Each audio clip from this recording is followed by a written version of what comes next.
Buenas tardes. ¿Cómo están? ¿Listos? Bien, pues vamos a continuar con la clase sobre historia de la iglesia. Señor, te damos gracias, pedimos tu sabiduría,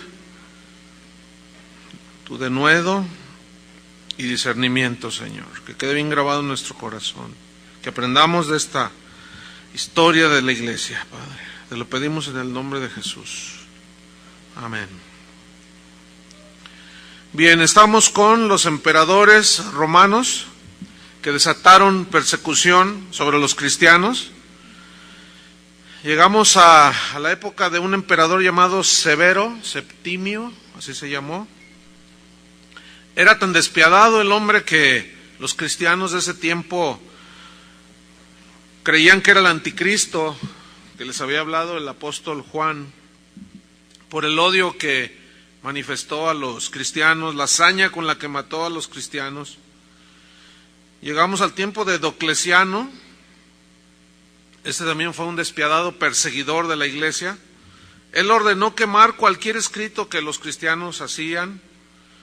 Los lugares donde eran descubiertos cuando se reunían eran derribados, eran quemados.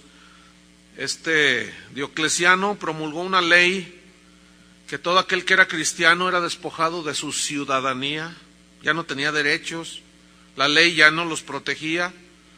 Hay registros en la historia que aseguran que cuando encontraban en algún lugar reunidos a cristianos, los copaban, los cercaban, les prendían fuego y ahí morían. Llegamos al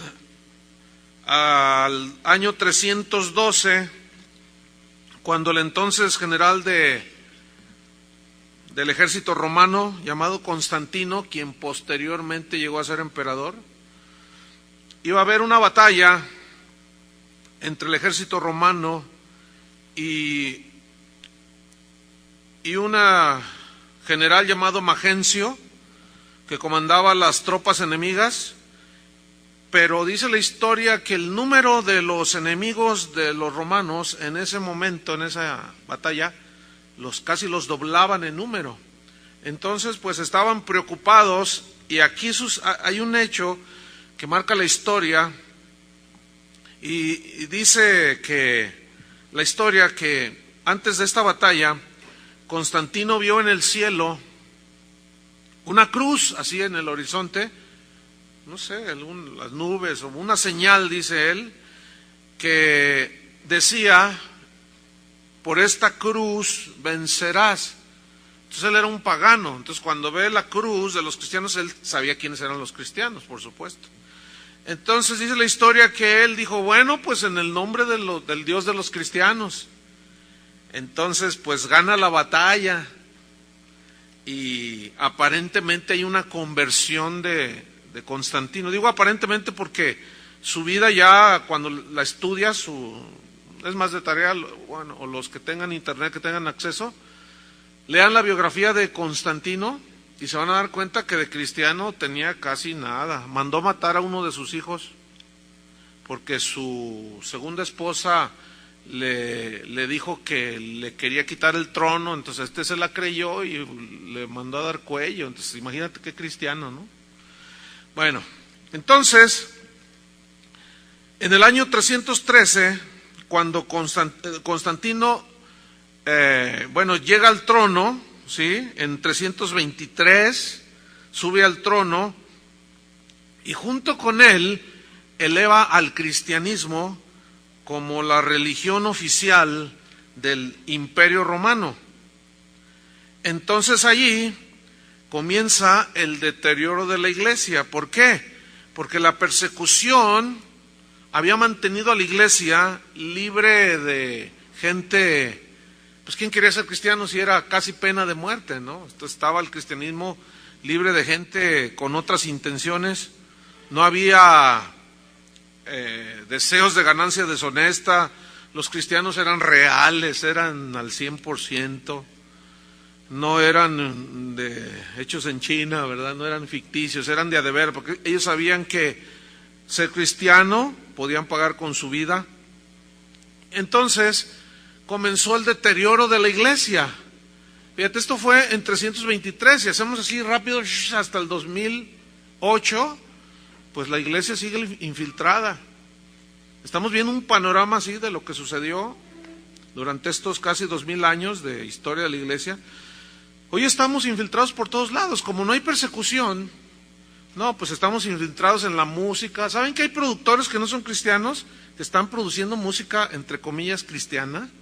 ¿Saben que algunos dueños de editoriales muy reconocidas, los dueños no son cristianos? Estoy revelando cosas que no les va a gustar a los dueños de todo esto, ¿no? Pero eso es bien sabido, que algunos dueños de editoriales editan libros y material cristiano, están metidos en el negocio. Es como esto, mira, supongamos que yo tengo tienes tú una editorial, editas libros, imprimes libros, y vale $10 millones. Entonces, algunos de allá afuera, que son bien así astutos, detrás del dinero, dicen, no, ahí adentro pues hay mucho cristiano ahorita en Latinoamérica, voy a poner este ejemplo. Entonces, ¿quién es el dueño de tal editorial? No, pues el fulano de tal. Entonces te llegan, oye, véndenos tu editorial. Entonces tú le dices, no, pues no está en venta, le doy $50 millones. ¿Y cuánto? $50 millones.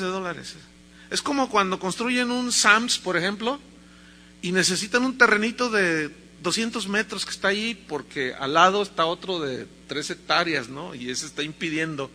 Entonces el terrenito vale $1 millón. Entonces dice, pues le ofrecemos $5 millones, y no se puede negar el dueño del terrenito, ¿me explico? Entonces así les llegan con aquello, y entonces se han ido infiltrando. Hoy estamos más infiltrados que nunca, hermanos. Hoy, escuchen bien, hay escritores, hay libros en librerías cristianas cuyos escritores no son cristianos. Es increíble, pero ahí están metidos, porque estas editoriales, pues lo que quieren hacer es negocio. Es por eso que el montón de libros que hay ahora en venta en las librerías cristianas hablan de la prosperidad, del éxito. Luego vas a las librerías seculares y ves los mismos títulos. Y dices, ay, mira, padre rico, hijo rico. Ay, mira, ¿qué no es de Maxwell ese libro? No, pero ¿por qué habla de lo mismo? Ay, ¿por qué será? Porque está infiltrado todo el cristianismo ahora. Entonces la persecución había guardado a la iglesia de este tipo de cosas. Entonces, el cristianismo es implantado por Constantino como la religión oficial del Estado. Y los resultados de esto fueron más malos que buenos. Déjenme mencionarles algunos resultados buenos, entre comillas, como por ejemplo, cesó la persecución. Bueno, es algo bueno. ¿Cuántos le dan gracias a Dios que no hay persecución? Pero a veces cuando estudias esto dices, ay Señor, como que hace falta una corretiza, porque eso provoca que la iglesia se limpie de gente que nomás está jugando con el Señor, que no son sinceros. Pero bueno, cesó la persecución, empezaron a construir lugares donde se reunían y les empezaron a llamar templos. Hasta ese tiempo, 323 después de Cristo, no había construcciones, no había edificios llamados templos y mucho menos catedrales. No existían, pero no existían porque eran perseguidos. Esa era la razón. Entonces cesa la persecución y empiezan a construir lugares donde los cristianos se reunían. Y el dinero que el gobierno romano daba a los templos paganos en aquel entonces, pues ahora ya se lo daban a las iglesias cristianas. Entonces la iglesia, entre otras cosas, pues comenzó a enriquecerse. La iglesia fue exonerada de pagar impuestos, o sea, eran libres de impuestos. Constantino oficializa el domingo como adoración cristiana, él fue el que lo oficializó. La crucifixión como pena de muerte fue abolida, bueno, eso fue bueno por ese lado. La esclavitud fue abolida por Constantino también, y eso fue bueno. ¿Y se acuerdan ver en alguna película los pleitos entre los gladiadores? Bueno, esos también fueron prohibidos porque eran sumamente sangrientos. Entonces, bueno, eso bueno entre comillas, pero déjenme mencionar los resultados nocivos para el cristianismo. En primer lugar, comenzaron a aparecer las primeras imágenes de cristianos en los templos, de Pedro, de Pablo, pues este es Pedro, este es Pablo, etcétera, ¿no? Entonces, los fondos o el dinero del Estado que le entregaban a los templos paganos, ahora se los entregaban a la iglesia, no, pues imagínate, ¿no? Pues empezó a haber mucha lana, empezó a haber mucho dinero, empezó a enriquecerse la iglesia y, entre otras cosas, los pastores, los presbíteros, comenzaron a recibir su salario del Estado, fíjense. ¿Saben que en un tiempo esto así estaba establecido en México? ¿Saben que todavía en algunos países de Sudamérica hay sacerdotes católicos que reciben su paga del Estado? ¿Saben que hay países en Latinoamérica que todavía la religión oficial es la católica en este caso? Bueno, entonces los ministros llegaron a ser una clase privilegiada. Pues claro, decían, no, pues mira, oye, pues la cosa no está tan mal.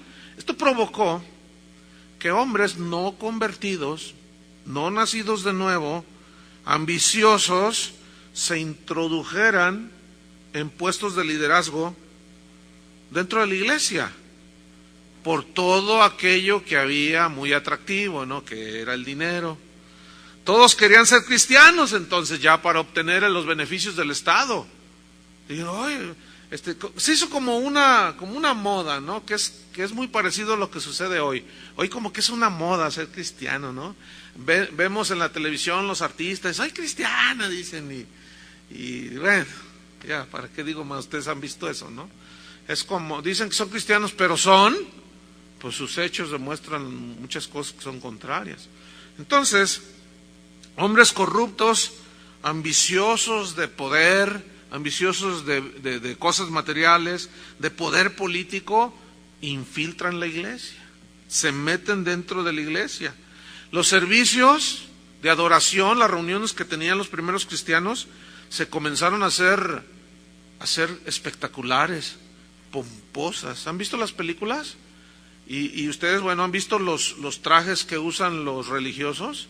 Así tipo los fariseos, con todos zampones y unos gorros como de 3 metros hasta allá, y con incrustaciones de oro. Entonces cuenta la historia que la gente iba a las reuniones de adoración a Dios, pero para ver aquel esplendor que ya se comenzaba a ver en los púlpitos, en los altares, ¿sí? Entonces la gente salía diciendo, ¡qué hermosura! Pero de lo que veían alrededor, ¿no? Entonces todo aquello ya se volvió como un tipo de espectáculo. Los ministros comenzaron a usar vestiduras muy elegantes, muy distintivas, muy caras, ¿no? Se empezaron a sentar en sillas que parecían tronos. Entonces, pues cuando llegamos al tiempo de la Reforma, en el 1500 y pico, uno de los reformadores,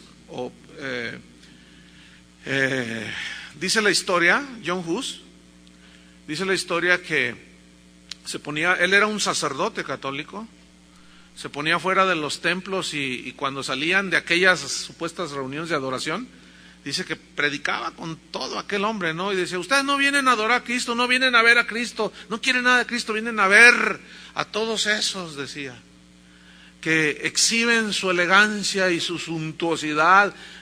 Bueno, él fue uno de los que quemaron en la hoguera, ¿no? Pero así se comenzó a deteriorar la iglesia, la hipocresía comenzó a llenar los servicios cristianos, comenzó a sustituir la sinceridad de los primeros cristianos. Aquellos cristianos perseguidos no les importaba reunirse abajo de un árbol, junto a un río, en una catacumba, ¿no? Y la hipocresía, el querer ser vistos, tipo fariseos, ¿no? Que amaban los primeros asientos en las sinagogas, comenzó a sustituir todo aquello. Pero déjenme decirles que ese mismo espíritu sigue prevaleciendo no solo en la iglesia tradicional, católica, sino también dentro del cristianismo. Yo he estado en lugares donde tienen unas sillas que parecen tronos. No sé cuántos han visto esto. Y los que se sientan ahí con unos aires de don Mírame y no me toques, ¿verdad?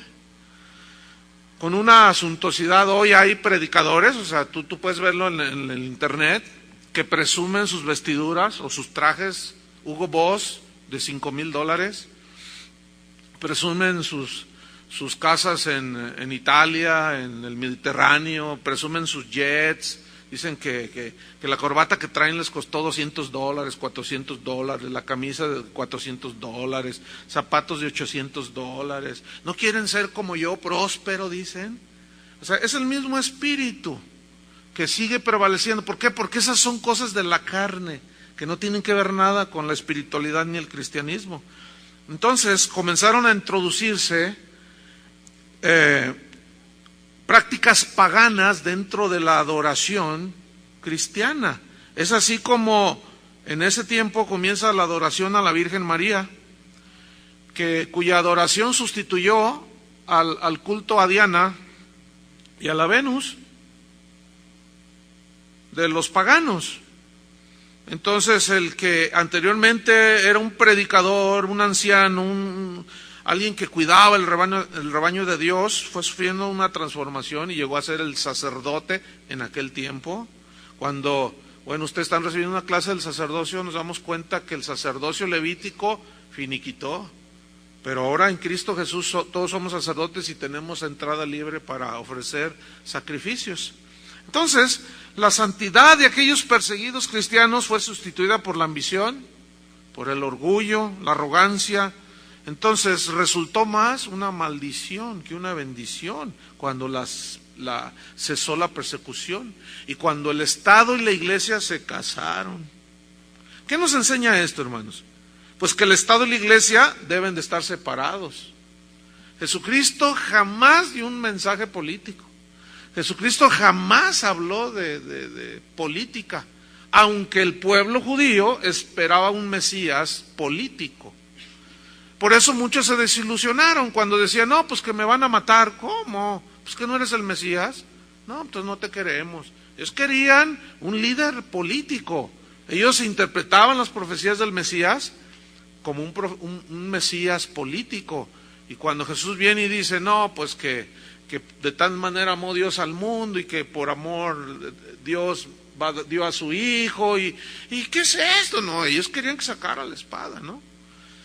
Entonces, esto nos enseña pues que el Estado y la Iglesia deben de estar separados. Miren, este casorio, este amaciato, no sé cómo llamarlo, entre la Iglesia y el Estado o la política, llegó hasta nuestro país. Ustedes saben que cuando Benito Juárez sube a la presidencia, una de las primeras cosas que hizo fue separar, le quitó todos los bienes a la iglesia, porque en ese entonces la iglesia aquí en México era dueña de todo el territorio, no solo era dueña de las conciencias de las personas. Todavía quedan vestigios. Tú salte a los pueblitos aquí de Jalisco, y ¿quién es el que gobierna? ¿El presidente municipal o el señor cura? Pues el señor cura. ¿Quién domina? El señor cura. Exactamente, todavía queda ahí, ¿cierto? Por eso a Benito Juárez no lo quieren. La Iglesia Católica no quiere a Benito Juárez, a San Benito Juárez. Entonces el imperio se divide religiosamente en el oriente. Les voy a explicar por qué. El oriente era todo lo que tenía que ver con Siria, Asia Menor, etcétera. Entonces estoy hablando del imperio. Se divide religiosamente, ¿por qué? Porque en el oriente el Estado, el gobierno romano, dominaba a la iglesia. Pero en Occidente, o sea, en Europa Central, incluido Roma, la iglesia era la que ya estaba arriba del Estado, fíjense. Entonces, se convierte en Occidente, o en Europa, en Roma, se convierte la iglesia se convierte en más política que espiritual, ¿sí? Entonces, y hasta ahora lo vemos, actualmente en Roma está el Estado Vaticano, que es un Estado, es un país dentro de otro país. Es una cosa muy inaudita, ¿no? O sea, el gobierno italiano no puede auditar a Roma, por ejemplo, porque es autónoma. O sea, es otro país dentro de otro país. No puede hacer nada. Tiene sus propias leyes, su propio gobierno, cuyo presidente pues es el Papa, ahí en la Ciudad del Vaticano, ¿sí? Entonces Constantino funda una nueva capital, que fue Constantinopla, y que hoy actualmente es Estambul, en Turquía.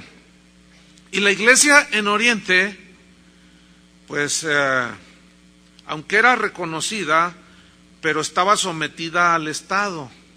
Porque acuérdense que era la religión oficial del Imperio Romano. Estaba entonces sujeta al Estado.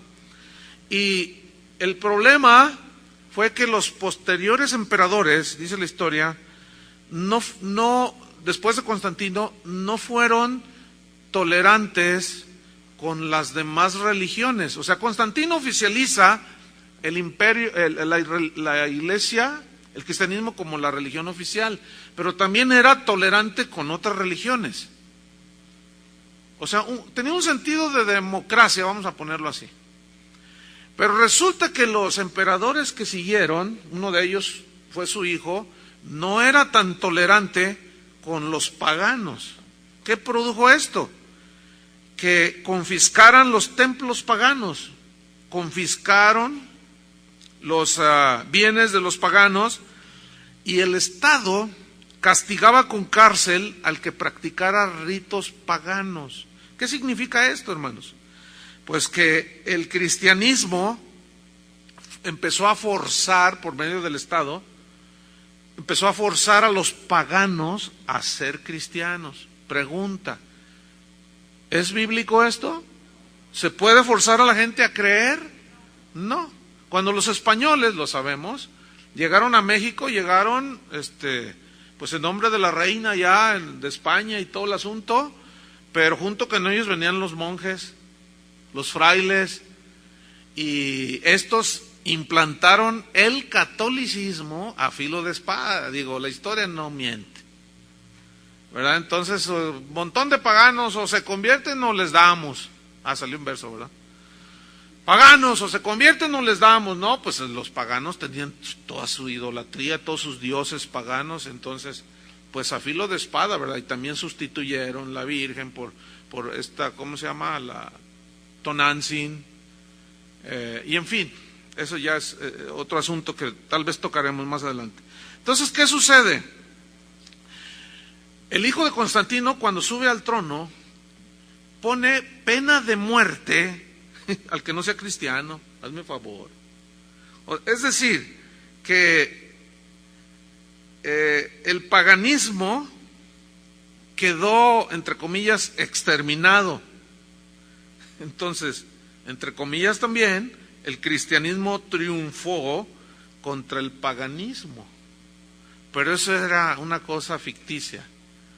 En realidad no era genuina, porque por medio de la fuerza del Estado,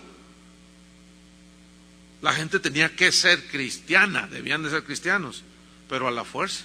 Esto también nos enseña un principio, hermanos. Tú no puedes convertir a tu esposa, no la puedes obligar a que sea cristiana, no puedes obligar a tu esposo a que sea cristiano, no puedes obligar a tus hijos. A nuestros hijos hay que enseñarlos mientras son chiquitos, como dice la palabra de Dios, instruir en los caminos del Señor. Pero llega un momento en que ellos crecen, tienen ya su capacidad de decisión. Entonces, los padres debemos de encauzarlos, pero llega un momento en que ellos tienen que tomar su decisión. Si se arrepienten de sus pecados y siguen a Jesús o no.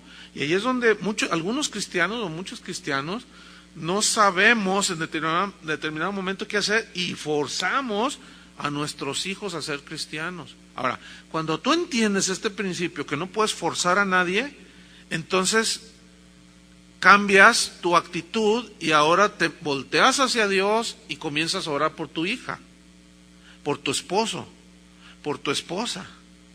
Es muy continuo, hermano, que la gente en mi congregación o nuestra congregación me digan: pastor, tengo problemas con mis hijos, pues les digo que vengan y no quieren venir. ¿Y cuántos años tiene su hijo? Pues uno tiene 24, el otro 27. Y entonces dice: es que yo quiero que ellos sean cristianos. Y les ha compartido, sí, pero no quieren ellos. Entonces yo les digo que tienen que venir porque su madre les dice, espérate, Constantina, espérese, hermana Constantinopla, cálmese, no, usted no, y luego ya con semejantes hijotes ya. Pues no, hermano, no, aquí hay que cambiar la estrategia. Es orarle a Dios, pedirle, dame sabiduría para saber cómo compartirles, cómo llegarles, siempre mantenerlos en oraciones y que el Espíritu Santo es el que se encarga de ¿qué? De convencer de pecado, de justicia, de juicio. ¿Ven? Entonces, no se puede forzar a nadie a ser cristiano. Por eso, un predicador tampoco debe de manipular las emociones para que la gente se convierta. Tú puedes manipular un mensaje del infierno y ciertamente asustar a la gente. Entonces, ¿cuántos se quieren salvar del infierno? Pues todos levantan la mano, ¿no? Pero no les hablan de la convicción de que deben de arrepentirse y que sus pecados son lavados por la sangre de Cristo para que sean librados del pecado. Entonces, quieren nada más con levantar la manita y ya me libré del infierno. Y tampoco es legítimo eso, hermanos. El mensaje del Evangelio es que Cristo vino a morir por nuestros pecados. Arrepentíos porque el reino de los cielos se ha acercado. Y eso es lo que nos libra de la condenación del infierno. Entonces, sigue la historia, ¿verdad? Y registra la misma que comenzaron a aparecer herejías dentro de la iglesia. Se empezaron a presentar ciertas enseñanzas de algunos maestros. Si me regalan un poquito de agua, ¿no le dicen ahí a alguno de los servidores? Gracias.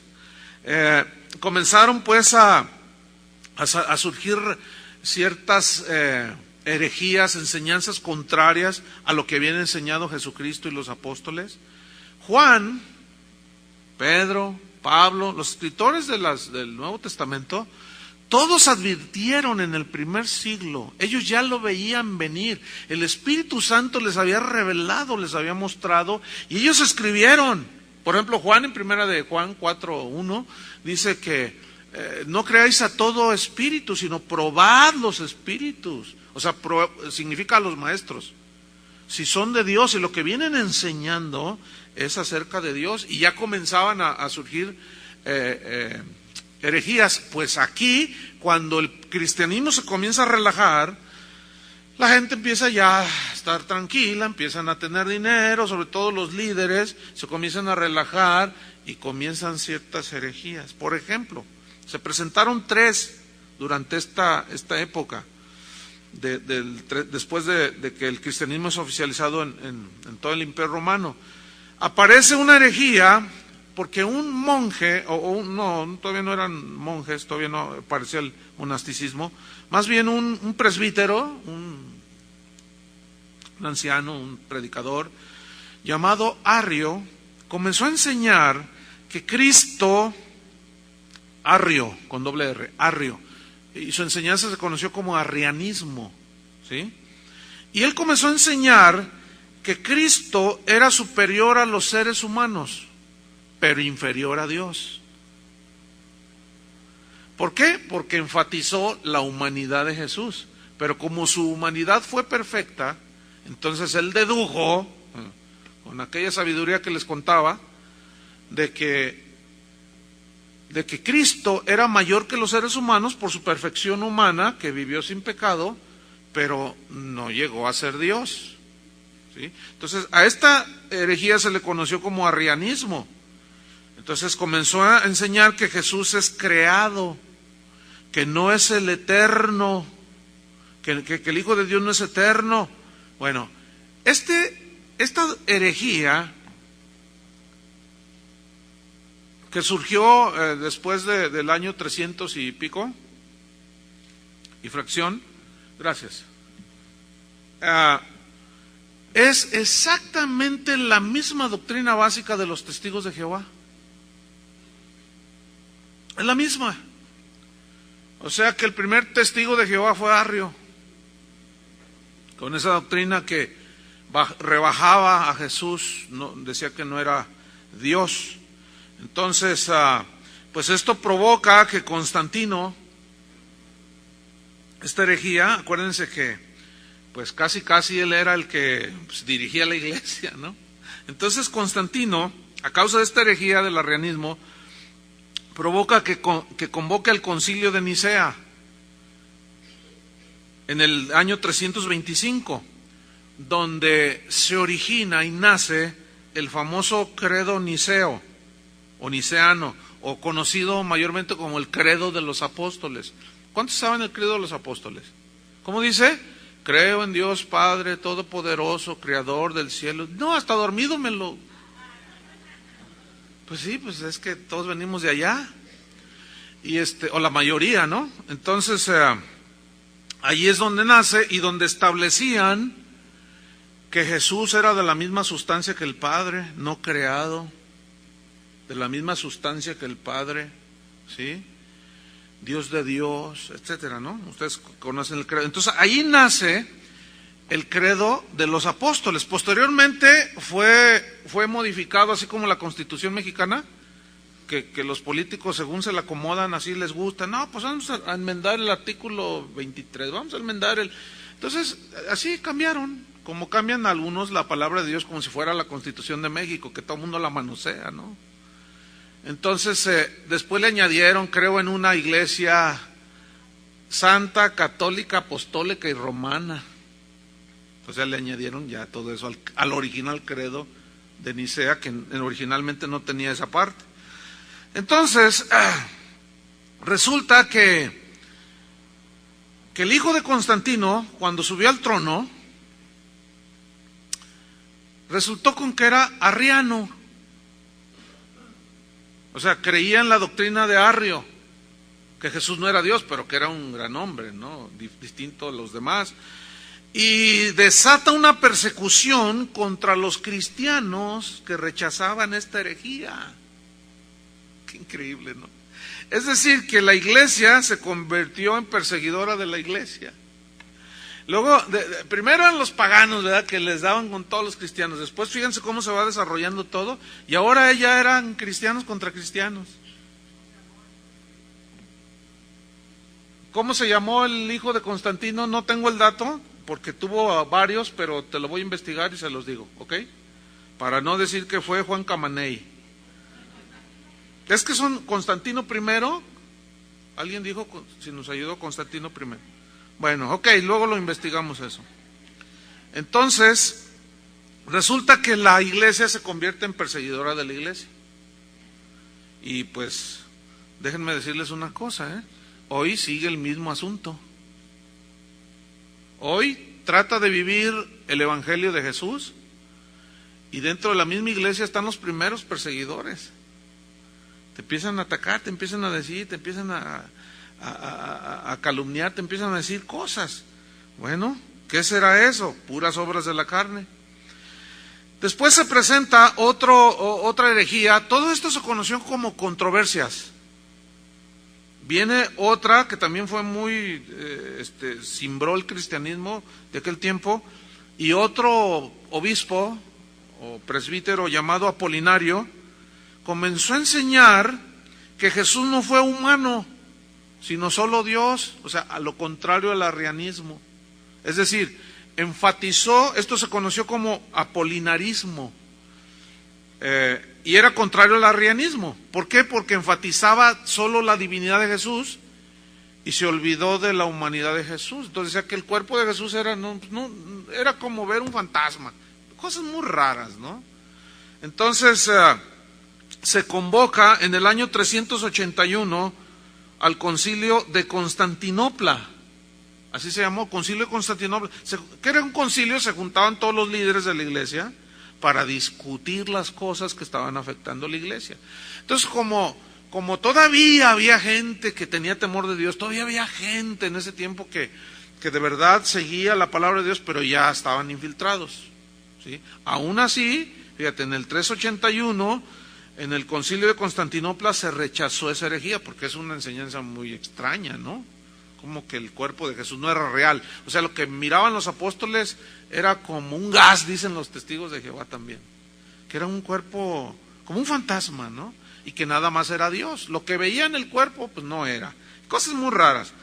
Después se presenta en el año 410 otra herejía que también simbra la iglesia, y esta herejía se conoció como pelagianismo, porque un monje llamado Pelagio comenzó a decir que el pecado no lo heredábamos, o sea, que no heredábamos la naturaleza caída, pues, que cada quien escogía entre el pecado y la justicia, o sea, en pocas palabras, que cada quien elegía su salvación. Es decir, con decir yo, pues yo elijo ser salvo, pero vivir como quien tú ya era salvo. O sea, puras herejías, ¿no? Cosas raras, ¿no? Entonces, esta herejía se condenó en el concilio de Cartago, en el año 398, exactamente. Bueno, como sea, ya estamos llegando casi al año 400 después de Cristo. Lo decimos fácil nosotros, pero piensen, piensen. 370 años después de que Jesús había ascendido al cielo, pues son muchos, ¿no? Entonces, estamos viendo cómo la iglesia comenzó a desviarse, cómo empezó a entrar en un montón de cosas, y en esta época nace el monasticismo, o los monasterios, pues, la vida monástica, la práctica del monasticismo, de donde se deriva monje, de ahí viene monasticismo, ¿sí? Y las monjas. ¿Cómo es que nace el monasticismo? Bueno, según la historia, nació a raíz de que la mundanalidad había penetrado la iglesia. Ya aquella santidad con la que caminaban los primeros cristianos empezó a perder, pero había mucha gente que todavía anhelaba caminar con Dios. Es como ahora, hay mucha gente que verdaderamente quieren caminar con Dios, como estoy viendo algunos, ¿o no? Bueno, uno que otro. Pues con esos. Y entonces, esta gente, eran gente sincera, pero estaban equivocados. Se aislaron del mundo para refugiarse en monasterios, en lugares apartados. Fíjense, algunos de ellos tenían unas prácticas bien extremas. Por ejemplo, construían pilares y luego se subían a la punta y ahí se quedaban a vivir toda la vida. Otros se subían en árboles frondosos y en la copa del árbol, ahí se quedaban a vivir, y hay registro de algún monje que vivió más de 50 años trepado y nunca se bajó. Y la gente de buena voluntad iba y le llevaba comida, pero ¿por qué? Porque él decía que estaba alejado del mundo. Qué increíble, ¿no? O sea, gente sincera, pero equivocada. ¿Por qué? Porque su concepto no tenía base bíblica. ¿Qué tan bíblico es el espíritu o la vida monástica? De alejarse del mundo para no contaminarse con el mundo. ¿Será bíblico esto? ¿Tendrá sustento bíblico? Bueno, vamos a ver a la escritura. Vamos a Santiago capítulo 1, en el versículo número 27. Y allí Santiago habla de algo que es externo, de lo que se ve, cómo se manifiesta la fe. Santiago 1, 27. Y dice así: la religión pura y sin mancha delante de Dios el Padre es esta. O sea, lo que tú haces como algo de culto voluntario, de algo que quieres hacer para agradar a Dios. Aquí religión significa eso. Entonces, esos actos sin mancha delante de Dios es esto: visitar a los huérfanos y a las viudas en sus tribulaciones. Es decir, cuando la gente sufre, el cristiano va y expresa su amor a Dios. ¿Cómo? Llevando una palabra de consuelo, de ánimo. Pero luego dice, y guardarse sin mancha, ¿de dónde? Del mundo. ¿Cómo entienden eso? Bueno, vamos a Juan 17:15, guardarse sin mancha del mundo. Vamos a ver qué dijo Jesús en Juan 17:15.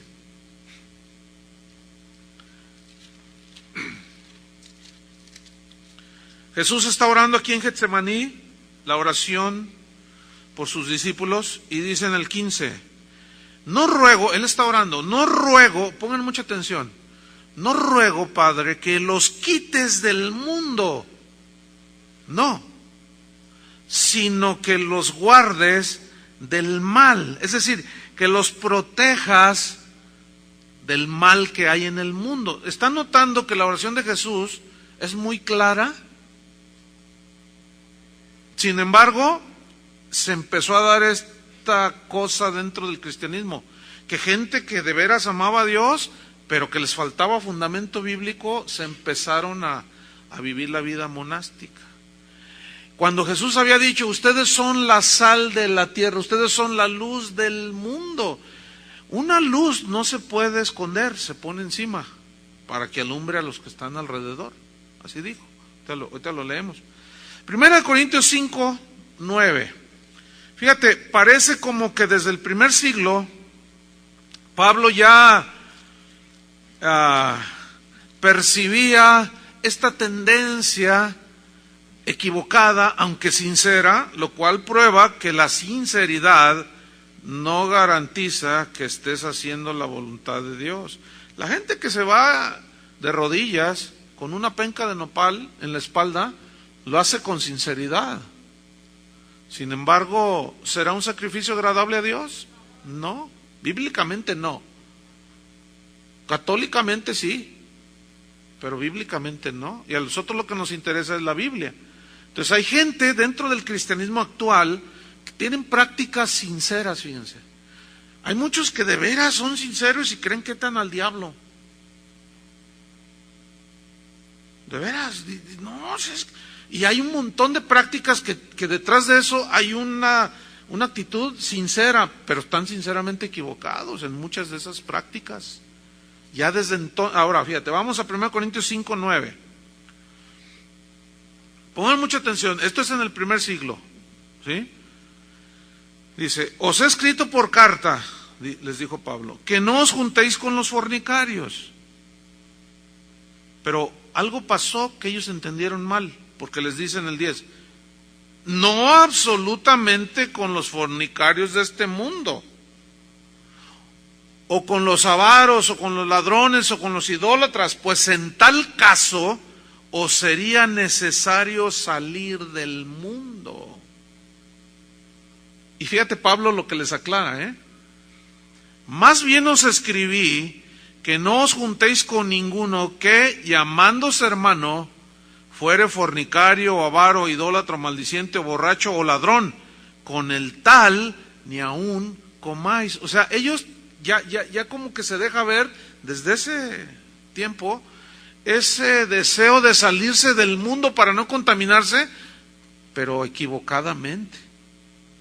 Cuando Jesús dijo, en el mundo tendréis aflicciones, en el mundo los aborrecerá. ¿Por qué? Porque Él pidió que nunca nos saliéramos del mundo, aunque en nuestro corazón el mundo debería ser expulsado.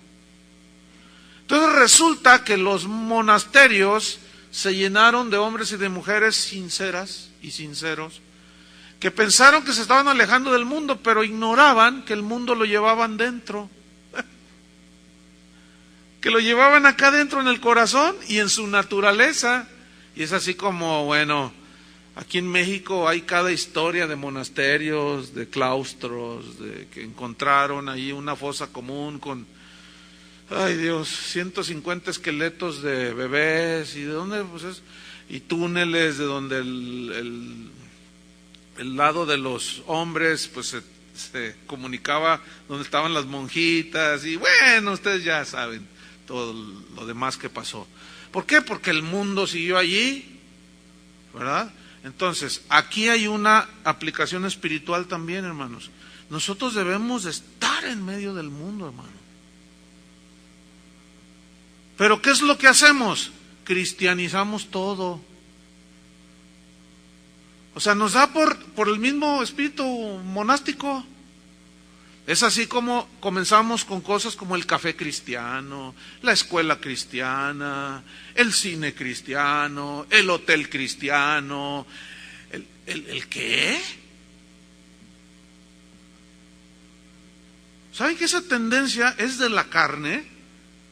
es totalmente fuera de lo que Jesús enseñó. Escuchen bien, voy a decir algo que a lo mejor a algunos no les va a gustar. Yo suelo decir cosas que luego por eso no me quieren. Pero las famosas escuelas cristianas, hermanos, supuestamente es para que nuestros hijos no se contaminen, los hijos no se contaminen con el mundo. Pero ¿dónde va el mundo? En el corazón de todos ellos. Y máxime, si no son nacidos de nuevo. Bueno, yo tengo he platicado con directores de escuelas cristianas y olvídate, ¿no? Y yo les digo, no, dime la verdad. Vamos a ser sinceros. ¿A poco es acá lo que piensan los papás? Bueno, dice, no, mira, la verdad, te soy sincero, dice. Los supuestos hijos de cristianos llevan marihuana, revistas pornográficas, videos pornográficos, cigarros, dicen malas palabras, les proponen tener relaciones sexuales a las chavitas.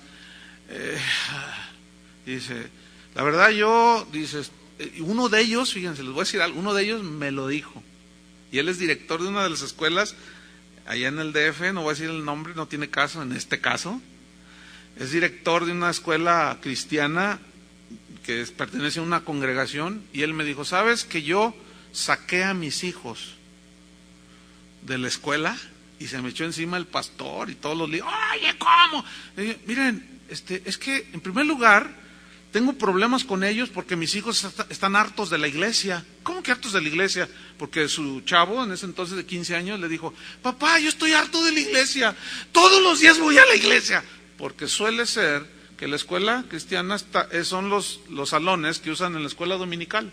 O sea, la escuela está dentro de la iglesia, pues, casi siempre. Entonces, él decía, todos los días vamos a la iglesia, lunes, martes, miércoles, jueves, viernes. El sábado, reunión de jóvenes a la iglesia. El domingo, estoy harto de la iglesia, papá. Ya no quiero ir a la iglesia. Entonces, dice, yo trataba de explicarles que no era cosa de la iglesia. A fin de cuentas, yo decidí sacarlos y los metí a la UNAM. Ya estaban en prepa y qué sé yo, cuando decidió sacarlos. Entonces dice, ¿qué crees? Dice, no, pues se me echaron encima. Me está contando, escuchen, el director de una de las escuelas más conocidas en el DF, de cristianos. Y el director sacó a sus hijos. Entonces dice, mira, para no hacerte la larga, Chuy, me dice, resulta que un día mi hijo me dice, ¿sabes qué, papá? Estamos bien emocionados, mi hermana y yo, dice. Porque, ¿qué crees? Ya tenemos un grupo, un club, dijo. Se llama el Club de Jesús. ¿Cómo que el Club de Jesús? Dice, sí, dice, mira, yo le empecé a compartir a uno de mis compañeros y que se convierte. Estaba enfermo, lloré por él y que se sana. Y luego se empezó a correr, todo eso ahí en el salón. ¿Sabes qué, papá? En el salón hay 40 alumnos. ¿Sabes que ya somos 25 cristianos? Fíjate nomás. Y yo le dije, justamente has dado en el blanco, le dije. Justamente, porque muchos de ellos ahora testifican que crecieron en escuelas cristianas, más aquí en México, en Estados Unidos, cuando menos hay universidades. Pero muchos cuando salen de las prepas cristianas, que se enfrentan al mundo, ay, no saben ni qué hacer. No los bajan de tapados, no los bajan de todo, hermano. Mira, aquí hay mucha gente que me dice, tú estás perdiendo mucho dinero, Chuy, me dicen. ¿Perdiendo dinero? ¿Por qué dices eso? Mira, ¿cuántos niños hay en tu congregación? No, pues yo creo que llega al millar. Uy, no, dice, ya tuvieras un colegio. Y sacas fondos para servir a Dios. Ella. Nunca verán una escuela en esta congregación. Dios no mandó a la iglesia a poner escuelas, hermano. Yo sé que a muchos no les gusta esto. Pues ni modo, lo siento. ¿Para qué es la iglesia? Para poner escuelitas y enseñarles 1, 2, 3. Eso que se les enseñen allá. Ahora, ¿cómo vamos a hacer luz del mundo? Si nos salimos del mundo, un montón de monjes. Esos son los monasterios cristianos del cristianismo de hoy. Y ya le voy a seguir con otra cosa para que ya no me odien tanto. Los mercaderes del evangelio. Aquí vamos a tener un receso. Nada más anoten Mateo 5, 14 y 16 para enriquecer un poco más su enseñanza. Imprimes libros. Y vale $10 millones. Entonces, algunos de allá afuera que son bien así astutos, detrás del dinero, dicen, no, ahí adentro pues hay mucho cristiano ahorita en Latinoamérica. Voy a poner este ejemplo. Entonces, ¿quién es el dueño de tal editorial? No, pues el fulano de tal. Entonces te llegan, oye, véndenos tu editorial. Entonces tú le dices, no, pues no está en venta. Le doy $50 millones. ¿Cuánto? $50 millones. Es como cuando construyen un Sams, por ejemplo, y necesitan un terrenito de 200 metros que está ahí porque al lado está otro de 3 hectáreas, ¿no? Y ese está impidiendo. Entonces el terrenito vale $1 millón. Entonces dice, pues le ofrecemos $5 millones y no se puede negar el dueño del terrenito, ¿me explico? Entonces así les llegan con aquello y entonces se han ido infiltrando. Hoy estamos más infiltrados que nunca, hermanos. Hoy, escuchen bien, hay escritores, hay libros en librerías cristianas cuyos escritores no son cristianos. Es increíble, pero ahí están metidos. Porque estas editoriales, pues lo que quieren hacer es negocio. Es por eso que el montón de libros que hay ahora en venta en las librerías cristianas hablan de la prosperidad, del éxito. Luego vas a las librerías seculares y ves los mismos títulos. Y dices, ay, mira, padre, todo aquel que era cristiano era despojado de su ciudadanía, ya no tenía derechos, la ley ya no los protegía. Hay registros en la historia que aseguran que cuando encontraban en algún lugar reunidos a cristianos, los copaban, los cercaban, les prendían fuego y ahí morían. Llegamos al año 312, cuando el entonces general del ejército romano, llamado Constantino, quien posteriormente llegó a ser emperador, iba a haber una batalla entre el ejército romano y una general llamado Magencio, que comandaba las tropas enemigas, pero dice la historia que el número de los enemigos de los romanos en ese momento, en esa batalla, casi los doblaban en número. Entonces, pues estaban preocupados, y aquí hay un hecho que marca la historia. Y dice que la historia que antes de esta batalla, Constantino vio en el cielo una cruz así en el horizonte, no sé, las nubes o una señal, dice él, que decía, por esta cruz vencer. Buenas tardes, ¿cómo están? ¿Listos? Bien, pues vamos a continuar con la clase sobre historia de la iglesia. Señor, te damos gracias, pedimos tu sabiduría, tu denuedo y discernimiento, Señor, que quede bien grabado en nuestro corazón, que aprendamos de esta historia de la iglesia, Padre. Te lo pedimos en el nombre de Jesús. Amén. Bien, estamos con los emperadores romanos que desataron persecución sobre los cristianos. Llegamos a la época de un emperador llamado Severo, Septimio, así se llamó. Era tan despiadado el hombre que los cristianos de ese tiempo creían que era el anticristo, que les había hablado el apóstol Juan, por el odio que manifestó a los cristianos, la hazaña con la que mató a los cristianos. Llegamos al tiempo de Diocleciano. Este también fue un despiadado perseguidor de la iglesia. Él ordenó quemar cualquier escrito que los cristianos hacían. Los lugares donde eran descubiertos cuando se reunían eran derribados, eran quemados. Diocleciano promulgó una ley que entonces él era un pagano. Entonces cuando ve la cruz de los cristianos, él sabía quiénes eran los cristianos, por supuesto. Entonces dice la historia que él dijo, bueno, pues en el nombre del Dios de los cristianos. Entonces pues gana la batalla y aparentemente hay una conversión de Constantino. Digo aparentemente porque su vida ya cuando la estudias, es más de tarea, bueno, o los que tengan internet, que tengan acceso, lean la biografía de Constantino y se van a dar cuenta que de cristiano tenía casi nada. Mandó matar a uno de sus hijos porque su segunda esposa le dijo que le quería quitar el trono, entonces se la creyó y le mandó a dar cuello. Entonces imagínate qué cristiano, ¿no? Bueno, entonces en el año 313, cuando Constantino llega al trono, ¿sí? En 323 sube al trono y junto con él eleva al cristianismo como la religión oficial del Imperio Romano. Entonces allí comienza el deterioro de la iglesia. ¿Por qué? Porque la persecución había mantenido a la iglesia libre de gente. Pues ¿quién quería ser cristiano si era casi pena de muerte, no? Entonces estaba el cristianismo libre de gente con otras intenciones. No había deseos de ganancia deshonesta. Los cristianos eran reales, eran al 100%.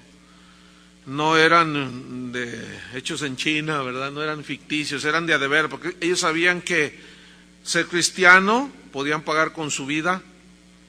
Entonces comenzó el deterioro de la iglesia. Fíjate, esto fue en 323, si hacemos así rápido hasta el 2008, pues la iglesia sigue infiltrada. Estamos viendo un panorama así de lo que sucedió durante estos casi 2000 años de historia de la iglesia. Hoy estamos infiltrados por todos lados, como no hay persecución, no, pues estamos infiltrados en la música. ¿Saben que hay productores que no son cristianos, que están produciendo música entre comillas cristiana? ¿Saben que algunos dueños de editoriales muy reconocidas, los dueños no son cristianos? Estoy revelando cosas que no les va a gustar a los dueños de todo esto, ¿no? Pero eso es bien sabido, que algunos dueños de editoriales editan libros y material cristiano, están metidos en el negocio. Es como esto, mira, supongamos que tienes tú una editorial, editas libros,